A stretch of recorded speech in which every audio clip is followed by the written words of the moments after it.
Bueno, continuamos. Les habla nuevamente Armando Segundo Enríquez Requena, correo electrónico asenriquezr@gmail.com. Estamos continuando con el tema cuantificación, mitigación de riesgos y control de gestión empresarial.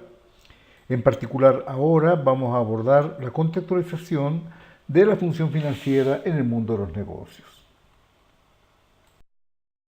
Examinemos ahora los acuerdos de integración y sus impactos en la economía y finanzas de la firma.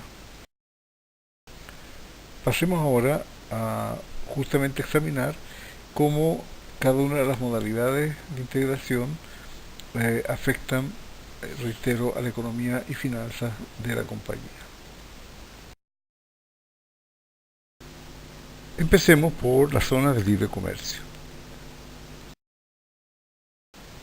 Antes de ingresar directamente a ver las zonas de libre comercio, hagamos un pequeño alto y aboquémonos a tratar lo que son las zonas de preferencias y sus inconveniencias. Una zona de preferencia se conceptualiza como aquella en la cual dos o más países hacen acuerdos para favorecer su intercambio a través de algunas franquicias, algunas rebajas arancelarias o cualquier otro instrumento que les permitan generarle ventaja a su comercio. Sin embargo, es importante acotar que estas preferencias para favorecer el intercambio entre dos países de un determinado y específico producto contraviene las disposiciones del GATT. ¿Qué es el GATT? El GATT es un acuerdo general de tarifas arancelarias y comercio originadas en la Organización Mundial del Comercio.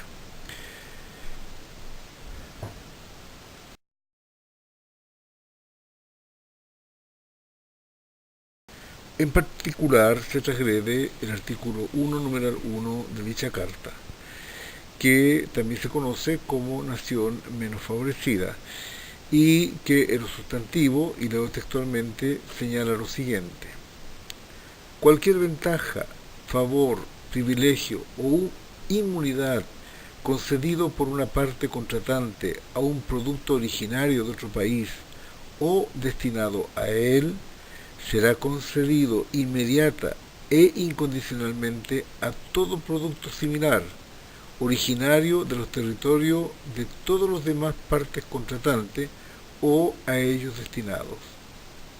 Cierro comillas.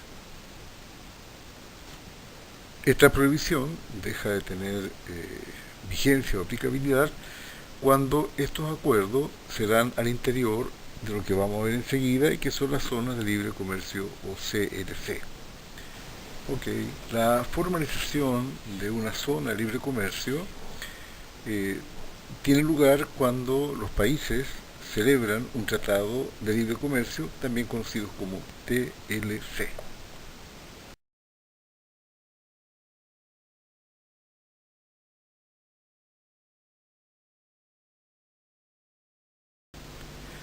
Corresponde ahora establecer cuál es el alcance específico para un tratado de libre comercio.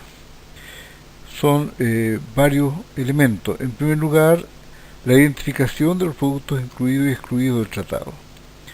En el caso particular del NAFTA, o Tratado de Libre Comercio del Norte, Estados Unidos, México y Canadá, el programa cubrió cuatro áreas fundamentales. 1. La importación de autos usados por parte de Canadá y México. B. Las restricciones de balanza comercial y de valor agregado nacional contenidas en el decreto automotriz mexicano.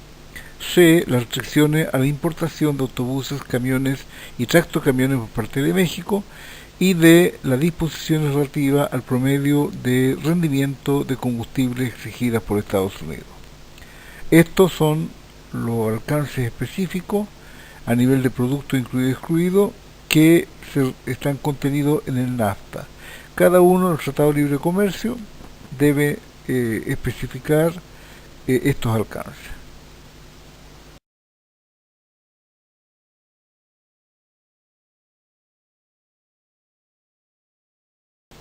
El siguiente punto consiste en fijar las reglas de origen, esto es, establecer claramente a nivel del tratado bajo qué específicas condiciones un producto va a ser entendido como generado en un país signatario del tratado y por lo tanto afecto a los beneficios de rebaja arancelaria.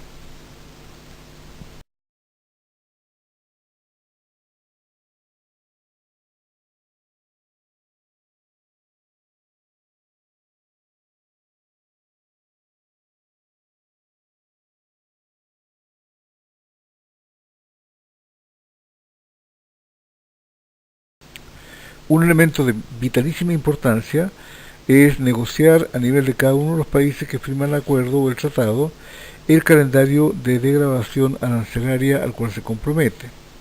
Obviamente que cada país tratará de que este proceso le permita a su industria, a sus propios productores, hacer las adecuaciones necesarias para no sufrir, digamos, los embates de una rebaja arancelaria que obviamente le va a dar ventaja competitiva a los países que exportan desde los restantes países del acuerdo. En el caso particular de la CAN y en el caso del calzado, el producto calzado, Colombia y Perú bajaron de 10 a 0% del arancel el año 2006. Ecuador también lo hizo, pero desfasado un año, el año 2007. Estados Unidos, México y Canadá, en torno a la industria automotriz. En este caso en particular, el año 1994, Estados Unidos suscribe el tratado y en ese mismo momento aplica arancel cero al 100% de sus importaciones. No ocurre en ese mismo momento lo mismo con México, que sigue aplicando su arancel de siempre al 93.5% de sus importaciones.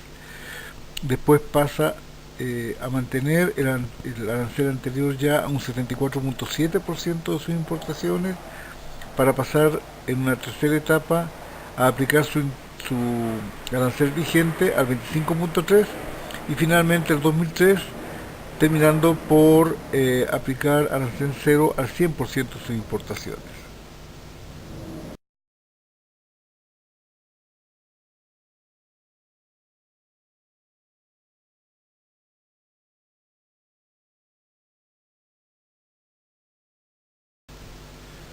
Una cuarta característica de un tratado de libre comercio consiste en que cada uno de los países signatarios del mismo mantienen sus propios aranceles, cada uno el que su política arancelaria le recomienda, para todas las importaciones provenientes de países fuera del alcance del tratado. Acá tenemos la ficha en que correspondiente al CAN, en particular para Bolivia, en las importaciones de calzado, en que se aprecia en la parte superior la reducción del arancel a cero para los calzados provenientes de Colombia, Ecuador y Perú, pero no así para el resto de los países que están acá en la lista. ¿Ok? Es importante ahora señalar en forma muy clara y categórica que en los tratados de libre comercio no existe el arancel externo común. Cada país, como dijimos recién, es libre para manejar su propia política arancelaria para las importaciones provenientes de países fuera del área de libre comercio que él ha pactado. Acá tenemos el caso particular de la CAN, que a través de la decisión 805 del 15 de abril del 2015 renuncia a la posibilidad de fijar un arancel externo común y por lo tanto también renuncia simultáneamente a su transición hacia la unión aduanera. ¿Ok? Esto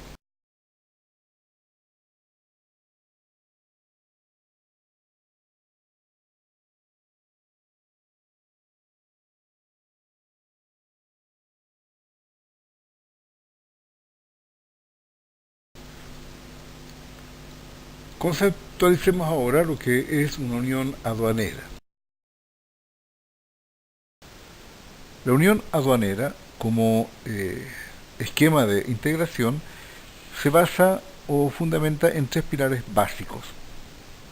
Por una parte, la liberación del comercio recíproco. Esto significa de que todo el comercio que fluye entre los países signatarios de la Unión Aduanera están liberados de barreras, ¿no? De barreras tanto arancelarias como pararancelarias.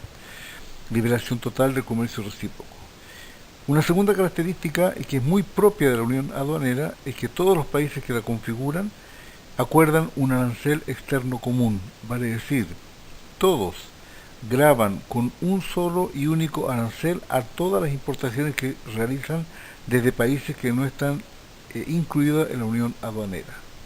Esto a la vez significa de que cada uno de ellos renuncia a manejar su propia política arancelaria.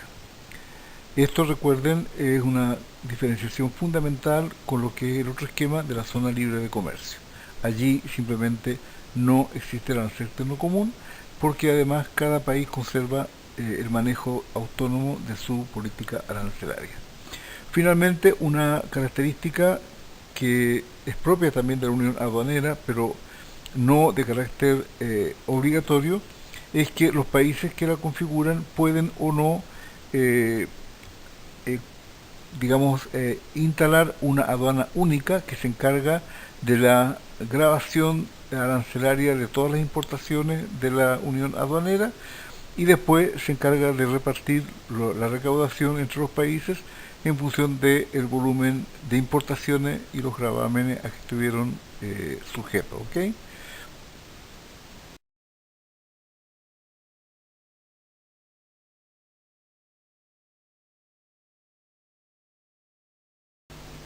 Caractericemos ahora lo que sería un mercado común.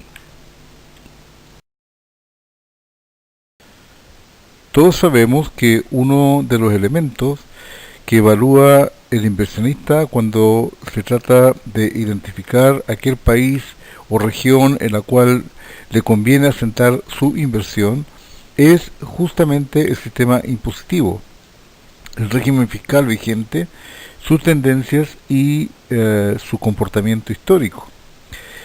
En esta perspectiva, cuando una comunidad quiere llegar a acuerdos de integración sobre la base filosófica de propender a que todos los países tengan igual oportunidad y puedan, por tanto, ser casi iguales en cuanto a las posibilidades de atraer, en este caso, inversión extranjera, un elemento que se pretende que sea característico de lo que es un mercado común es que ellos compartan un sistema impositivo.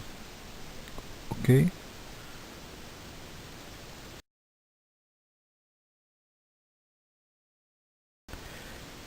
Cuando en este curso se aborde la parte investigativa, uno de los aspectos fundamentales va a ser justamente evaluar si aquellos esquemas de integración que están rotulados como mercados comunes, un caso es el Mercosur, otro es la Comunidad Europea, se cumple o no se cumple con esta característica deseada, que es la armonización impositiva. Hay autores que sostienen de que esto es bastante difícil, bastante complicado y casi está a nivel de utopía.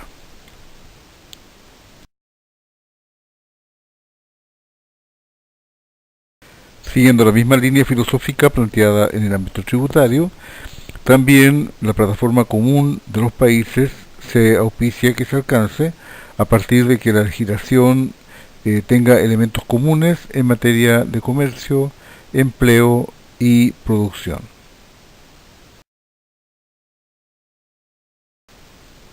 Siguiendo las mismas dos líneas anteriores, también se auspicia de que un mercado común se caracterice porque existe un libre movimiento tanto de trabajo como capital, materias primas y también bienes y servicios.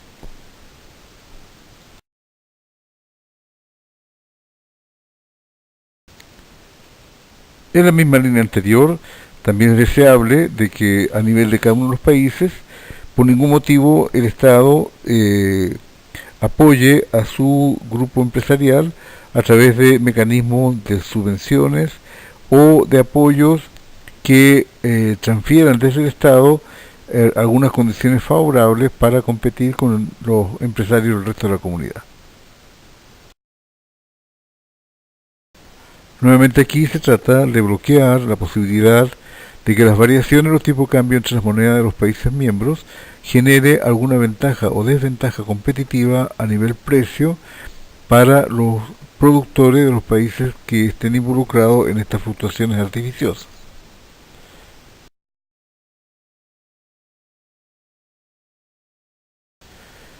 Finalmente, también es muy relevante que la comunidad que forma parte de este mercado común comparta y armonice políticas macroeconómicas que redunden en un adecuado crecimiento del PIB, una prima de riesgo inflacionario suficientemente acotada, un tipo de interés y tipo de cambio que no solamente haga posible armonizar el nivel de ahorro y la inversión necesaria para el crecimiento del sistema, sino que además en el tipo de cambio no encuentre un elemento que afecte negativamente a la competitividad del país. También es importante que estas políticas macroeconómicas conduzcan a un sistema de producción muy equilibrado y además con una alta capacidad de competencia, de modo tal que la balanza comercial del país sea lo más favorable posible, sin que ello implique un detrimento para el resto de los países de la comunidad. Esto también debiera desembocar en una balanza de pago equilibrada, con reservas monetarias internacionales que hagan de que la comunidad internacional deposite confianza en el país. También es muy importante que todas estas políticas macroeconómicas debidamente armonizadas e inteligentemente planteadas generen un nivel de empleo que le dé a la población la tranquilidad y la seguridad de poder financiar todo lo que implica alimentación, salud, vivienda, educación, diversión, etcétera, etcétera. Finalmente, lo importante es que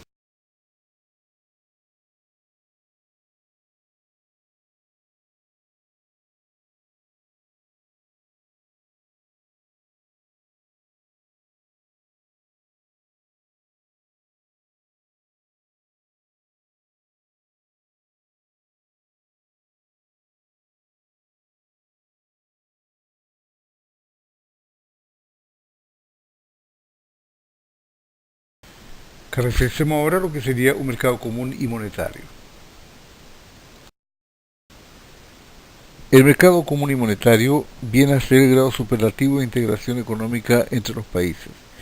Abarca lo que hemos descrito como la integración de aquellos países, en el caso particular del mercado común, agregamos lo que implica compartir una moneda única.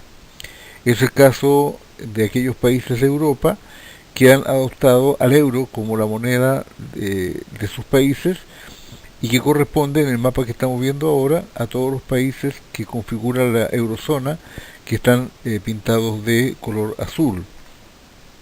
Se excluyen los países que están pintados en color naranjo, básicamente Dinamarca, que no tiene prevista su entrada a la zona del euro. También tenemos a los miembros de la Unión Europea que no tienen previsto entrar al euro, en el caso del Reino Unido, que además se ha salido de la comunidad este último tiempo, y después tenemos en café al resto de los miembros de la Unión Europea que no comparte la moneda euro.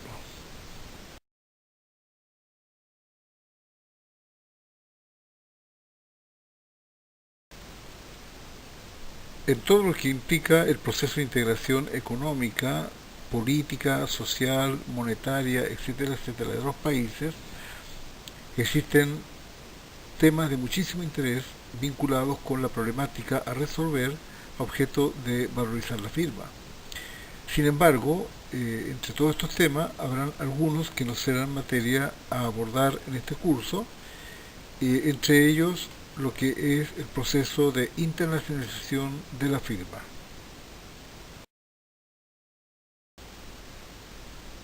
Tampoco lo será todo lo vinculado a lo que es la logística internacional.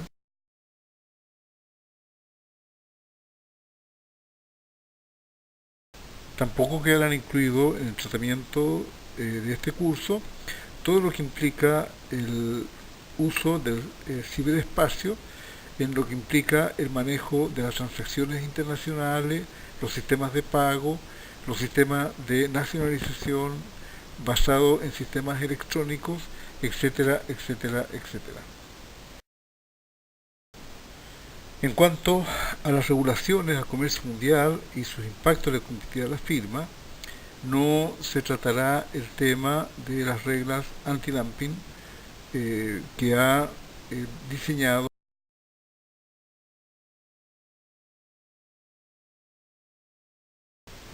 Igual ocurrirá con todas las reglas de salvaguarda que los países tienen derecho a solicitar cuando vean de que en forma unilateral cualquiera de los países miembros de la Organización Mundial de Comercio transgrede alguna regla que los perjudique. Tampoco se analizará ni discutirá todo lo que son las jurisdicciones del sistema de solución de diferencias de la misma Organización Mundial del Comercio.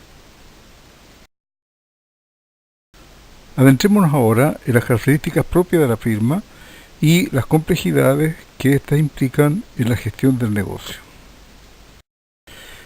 La primera pregunta que debiéramos formularnos es en qué medida el tamaño de la empresa, pequeña, mediana o gran empresa, influye en la complejidad de su gestión. Para ello examinemos los siguientes cuadros sinópticos.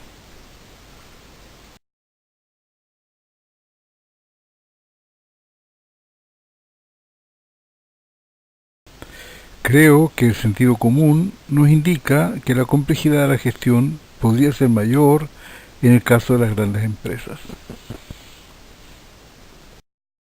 Ahora debiéramos preguntarnos si de alguna manera la complejidad de la gestión de una compañía es independiente o no de las condiciones prevalecientes en el entorno. Para ello examinemos las siguientes imágenes relacionadas con un ambiente calmo respecto a un ambiente turbulento. Nuevamente el sentido común nos indica que en un ambiente turbulento se requieren habilidades gerenciales de nivel superior.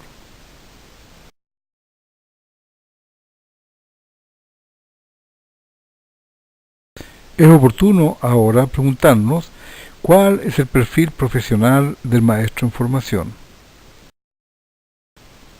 Lo primero es una sólida formación académica en lo técnico y lo científico, debidamente complementado con una sólida moral.